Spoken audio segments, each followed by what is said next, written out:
Great day, ladies and gentlemen. It's Mr. Sargent here with an extra special video that I hope helps each and every one of you. Now, over break, one of the assignments you got in your winter packet is a book report. Now, ladies and gentlemen, sometimes book reports can be scary.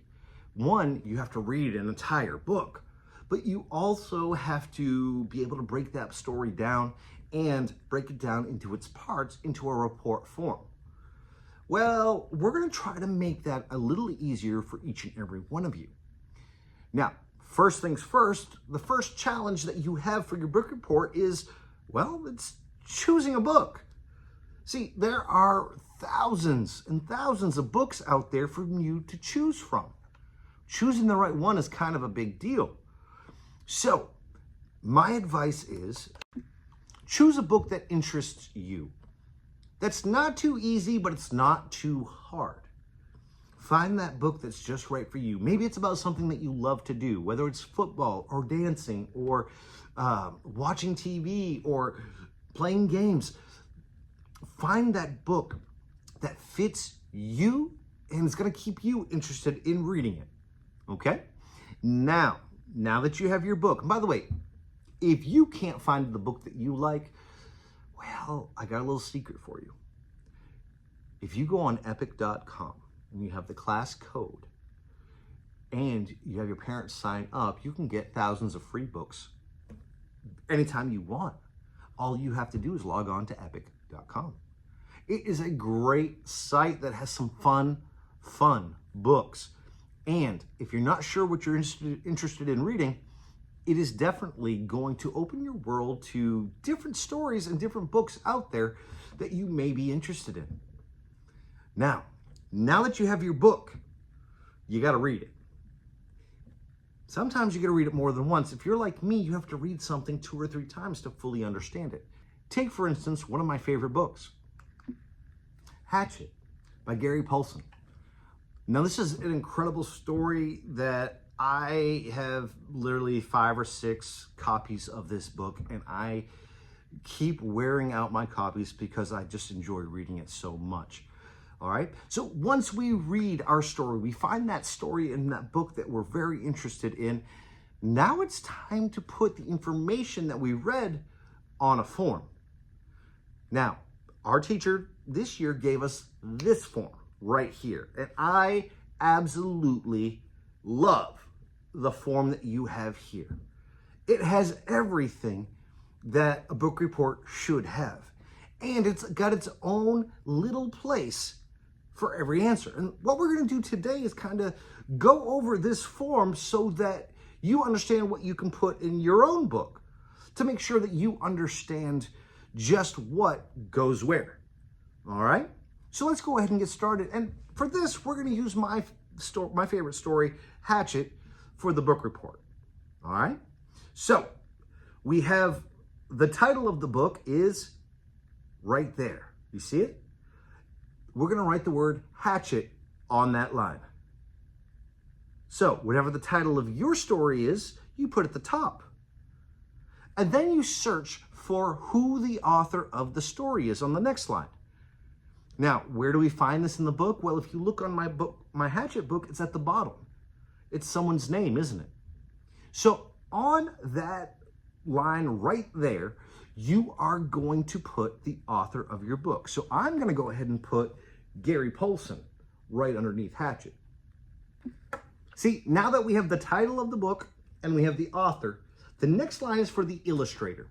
Now, the thing is, Hatchet does not have any pictures. There's no illustration, so it doesn't have an illustrator. What you're going to need to do is, if you choose a story that has pictures, you are going to have to search for the illustrator. But it will come out and tell you. All you have to do is look for that word right there, illustrator. All right? So are we good with the first 3? Awesome. Next, we have main characters. A character is someone that's in the story. Now, sometimes there are people in the story that aren't important. But then sometimes there are people in the story that the whole story is about. These are our main characters. So what you need to do as you're reading is ask yourself, who who is this story about? Who is in this story? Who is completing the actions?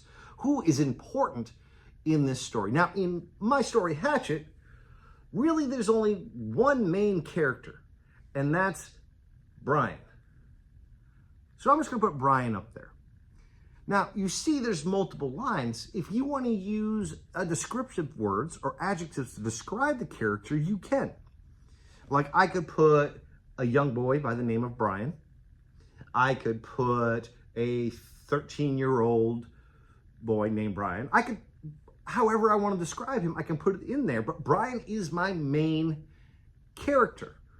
Now, are there some other characters in the story? Well, yes, kind of. There is the pilot. There's Mom. But are they main characters for my story? Not really. But your story may be different. Your story may be about 3 or 4 different characters. And this is where you would write who the story is about. So find 3 main characters in your story. Find maybe 1 main character and 2 supporting characters that they may not be important to the story, but they're in it. All right? So far we've got title, author, illustrator, and characters. Let's jump over to the other side over here.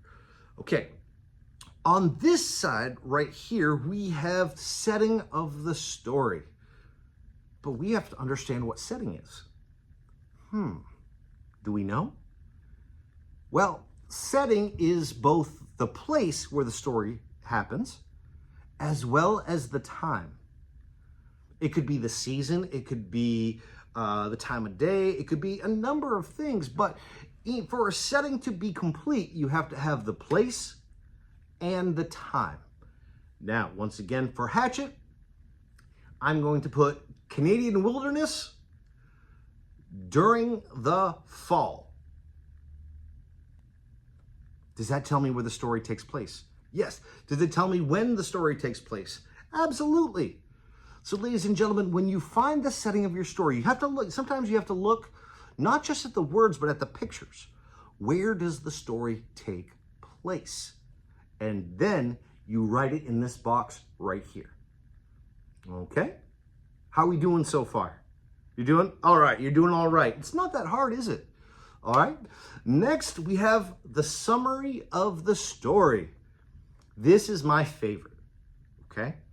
The reason why I think this is my favorite part of the story, because you get a chance to tell other people what your story is all about. See, for me, what I get to do is, for the story of Hatchet, I get to write 3 major details. I get to write about the beginning, the middle, and the end, or the BME. And that's going to help me with my summary. So for the book Hatchet, I can start off with Brian was in an airplane crash. He was then forced to survive for weeks in the wilderness. You see what I did there? Did I give a lot of detail? I didn't, did I? But did I tell you what the story is about? Yes. And that's what the summary is. The summary is to get to the point. If you're just talking to somebody, one of your friends asks you, what's this story about? You just, listen, you don't want to sit there and recite the entire book to them, do you? No, we keep it simple. You tell them the major points of the story. So as you read your story, or as you reread your story, ask yourself, how would I summarize, or how would I tell a friend what this story is about? And then what you're going to do is you're going to write it in that box. Okay? Let's jump back over to moral of the story. Here's the thing, ladies and gentlemen. Every story is written for one purpose. Every story is written to teach a lesson. What did we learn by reading this? What did the main character learn? Now, this lesson is also called a moral. The moral of the story, meaning what is the lesson learned in the story. Now, for my story Hatchet here, the moral of the story is, no matter what, don't give up. See, Brian could have given up, but he didn't. And it's because he didn't give up that he was able to kind of Be a rock star out there. Kind of succeed in the wilderness all by himself. All right? And that's what I would write right there for moral of the story. Don't give up. That's a great lesson. All right? So now we have our report nearly done. We only have 2 more sections. The final big box here is, well, it's the easiest part. It's how the story ends. See, every story has a beginning, a middle, and an end. The ending here is, well, what happens at the end? How does the problem of the story get solved? For me, in Hatchet, the summary, or the end of the story is Brian gets rescued. Pretty simple, right? And that's all I have to write. Maybe your story has a different kind of ending. Maybe it has a happy ending. Maybe it has a sad ending. This is where you would put how the story ended there. And finally, a question that you can't be wrong. If you do this last part, ladies and gentlemen, you cannot be wrong. And I love questions where I can't be wrong. See, down here where you see like the stack of books, it says this book was awesome, pretty good, okay, not my favorite. And what you do is you color in what you thought of the book. For me, I would color awesome. I love this story. I love this story. But you may be doing a book that you didn't really like. That's when you put it there. So as you can see, it's not too difficult, is it? It's gonna take time. And sometimes, like I said, to do a book report, you may need to read the story more than once. And is that okay? Absolutely. All right. So my suggestion is for you, find the perfect book for you. And just like in this story, Hatchet, don't give up. You can do this, ladies and gentlemen. And I hope this video helped explain. If there's parts of it you missed and you need better explanation, definitely go back into the video and check out the explanations for each one. All right, ladies and gentlemen, good luck, good reading, and good writing. And honestly, I cannot wait to read some of your book reports when you come back.